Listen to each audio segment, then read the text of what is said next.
Peace be with you, friends. A rich man gave a huge, enormous celebration due to the fact as Christmas was approaching. Christmas approached and the preparations were completed. Numerous relatives came, all those from east to west visited him, and there was a lot of partying going on. Food was served in huge quantities, and the rich man held this. Wearing out his robes, he sat at the um, he took his place and gave a speech and took the applause. After the party was over, the preparations were over, the relatives were dispersed. The rich man went to sleep. He then had a dream. He met the Magi. He met the babe Jesus, but not in the form you would think like, hi, hello. He just witnessed them. He just witnessed the Magi adoring Jesus. And as he also wanted to go, something force prevented him and he could not go. No matter how hard he tried, he could not go. Something was resisting him from going. He first thought it was demonic and he invoked the names of Jesus and Mary, but still it was to no avail. Finally, he came out of this dream, and then came Jesus, wounded, sorrowful, bloody, crowned with thorns, and he seeing in this condition, he asked, Lord, what happened? The Lord responded, you have celebrated my Christmas the worst way ever. And he said, being horrified, how, Lord, what do you mean? The Lord explained, you have invited 600 of your relatives, and they came all across the world. You have celebrated my birthday without me in it. Everywhere outside, there were poor people begging, and each time they wanted to go, you gave an order to your guards, you gave an order to your servants, not allowing the poor people to enter into the feast. You have despised the poor, thus offending my heart. Without me there, how did you expect the birthday to go on well? The rich man was hurt, and for reparation, he conducted again the Christmas party. Although by that time it was New Year's Eve, and this time he invited not his relatives but the poor people everywhere across the street, and he resolved that every year from on until the day of his life, he's not only gonna be faithful to the poor, but he's also gonna invite Christmas the relatives not, but the poor people only first, and then he's gonna invite the relatives. First, he's gonna invite the poor, and then he's gonna invite the relatives after again. My friends, throughout in our lives, how many times have we celebrated this Christmas so much great, so much grand, so much in epic, at the peak of our levels, we have celebrated this Christmas, only to be found that this Christmas has lacked God Himself. It's true, the first Christmas had God, except but it didn't have. Okay, let me say it again. The first Christmas had poverty, but still it had God. But now, the present Christmases, what are they? Do they have God? They might have richness. They might have good clothes. But what are they having now? Do they have God? The center of the center man of this feast. Now, this theme may be common to be here heard. Most of you could be like, yeah, I heard this theme a long time ago. Christmas is about Jesus. I mean, without Jesus in a Christmas, how could this Christmas go on? Yes, you might have heard this from your priests, from our priests, 1,000 times, 100 times in your life. But why can't I flip the table for a while and just tell you from another perspective? because today Christmas we are not going to be focusing on that. Not because this theme, the previous theme that that I told you now isn't important, but because why not look Christmas from another point of view? Christmas is also about reigniting hope in our lives. Too often, hope is underestimated by some people. Hope is thought, and hope is also so underestimated that it is even no surprise that even that people lose hope daily in their lives. On the moral terms, even in the moral terms, people encourage us to give hope. For those of you who watch Amazing Spider-Man, we see at the end of the Amazing Spider-Man 2, at the end of the movie, even we see that Gwen Stacy gives a speech on hope before in the in a graduation ceremony at the. Okay, I'm not accurate on the movie, but forgive me. But the point is this: that if even the moral people can cling us to hope, they say cling on to hope. The interesting part is they told us this all without perhaps no acknowledging that there's a true God out there. And what about us? We having true God. In the light of having a true God, why do we weep? Why do we why do we live in such a lives as if why do we live lives as if this life doesn't matter? We live our lives in such a way, man. You may be saying, you may be arguing, you may be saying to me, no, no, no, no. I'm not living my life in a sadness. I'm celebrating. I'm enjoying. I'm happy. I have friends. I have relatives. I have good money. I make good amount of fortune. I have entertainment on TV, etc., etc. You can list me. Yeah, I agree with you. But, but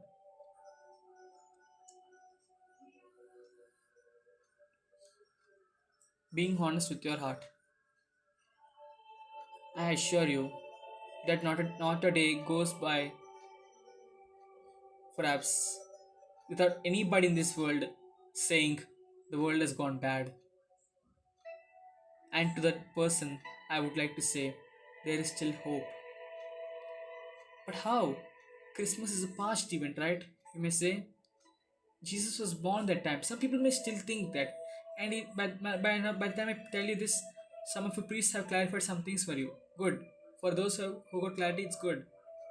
But please listen to me. Christmas is not a is not a past event. It's always an occurring event every year, as it's a daily event. Every day, Jesus must be born in us. But how? Through the way we live. Jesus called himself the light of the world. He said, I am the light of the world. Whoever walks in me, I am the light of the world. He who follows me will not walk in darkness, but will have the light of life. He's claiming to be the light of the world.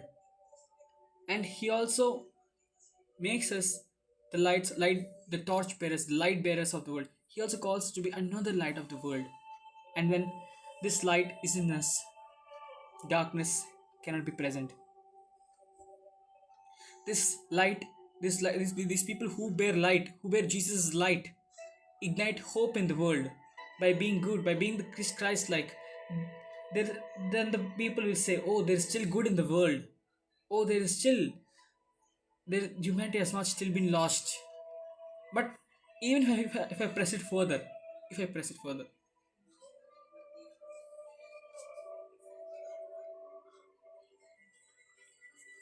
you may say, "Yeah, I believe that there is humanity has not been lost. So what?" No. Yes, you may believe that. Yes, yes, now you have advanced. You have even reached the third stage. Third stage. The first stage is usually those who say the world has gone so bad, and these people don't hope. They don't even hope at all. The second stage is the world has gone bad, and life is such a miserable thing to live. Okay, I'm reversing it. The first stage is those people who live lives in such a way that hope doesn't ignite, and they also even think of the world bad. I mean, the world is gone bad, and their lives are not even nice. Their lives themselves are not nice. The second stage is these people may live good lives, either morally or spiritually, but nevertheless they don't have the hope. They don't have the hope and the humanity. They just say that humanity has got worse.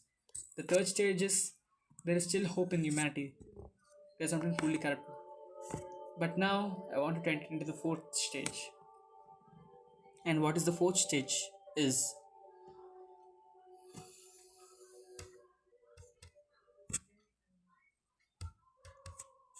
the fourth stage is I want you to activate hope. Those who activate hope proactive, in a sense, daily in their lives, activating hope. Now, what is this? What do I mean by that?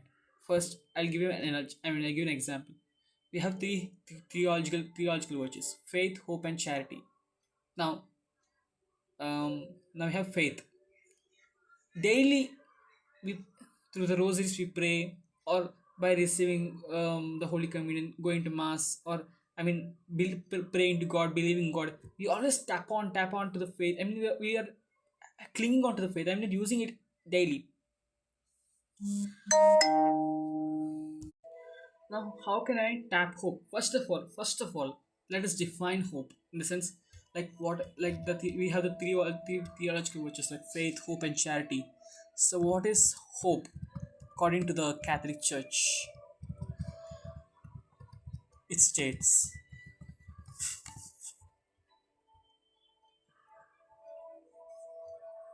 like let me at least give you some good definition.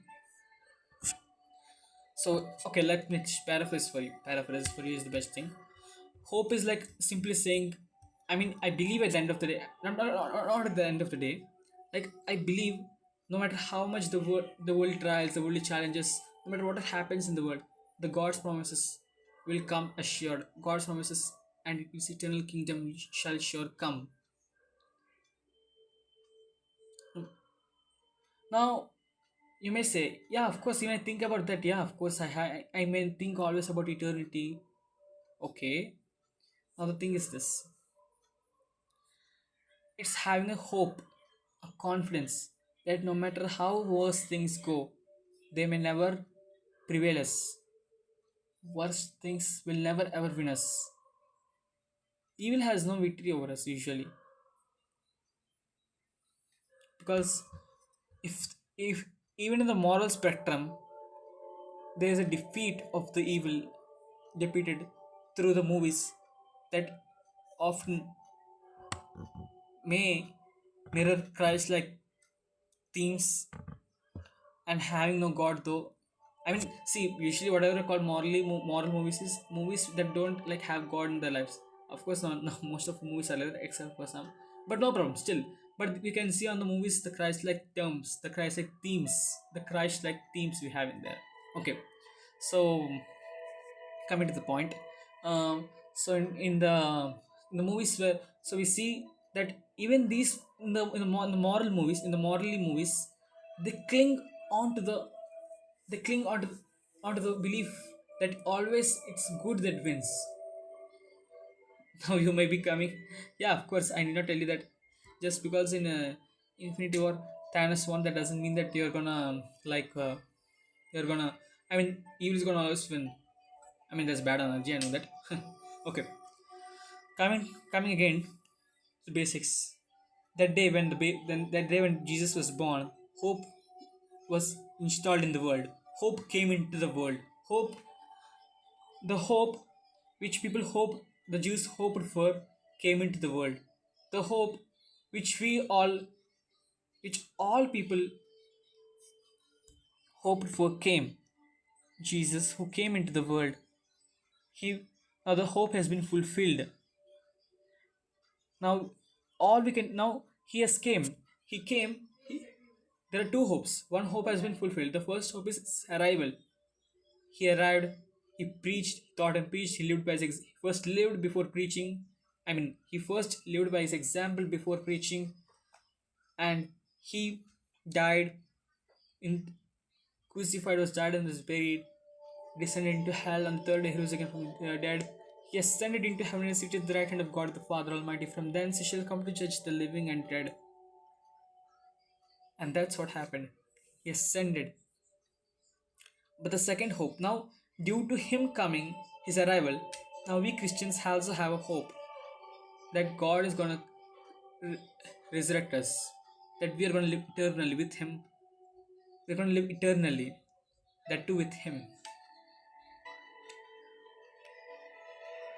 Tap onto this hope daily, because now, of course, now even still again a question may arise. Okay, I believe that God is gonna complete his promises. One day Jesus is gonna come. He's gonna change the entire world. But still, there are circumstances like we have increase in lust, increase in faith, faithlessness. We have abandonment of the true faith, like etc. etc. Some kind concerns may come. What about that? What about that? And God again assures us to hope, because already He has been again fulfilling His promises by raising forth saints, and He did by raising the first saint of this century. Although he's a millennial person, I guess you know who I'm talking about, Saint Carol Acutis. Yeah, and now He's gonna fulfill it by the end of the 21st century, if God willing that this century to exist. We will see countless saints who have survived here. So, guys, we can cling on to hope. And if it still doesn't like give you an answer that satisfies you, the best thing, the most powerful thing we can do is pray. We might not reach people. Perhaps there's a Russia boy who's suffering there, and he's so concerned about him. The Russia boy suffers, he's hungry, his mother and dad left him, etc. You read this in the news. Are concerned. You're concerned about the rapes, incest. You're concerned about this very major sins that happens somewhere country, and you're helpless because you're in your own territory, your own country, your own region. That too, on top of that, you don't even have the power to change anything in the sense. Well, you can change. You can make a difference by praying. Your prayers can help. Your prayers for sinners, your prayers for the ignorant, your prayers for the blind, your prayers for those in sickness, despair, poverty, injustice, suffering, abuse. Everybody can be helped if you're gonna pray. That power, that much power her prayer has. Prayer is the most underrated, yet it's the most powerful thing God has given us. Prayer is a communication to God.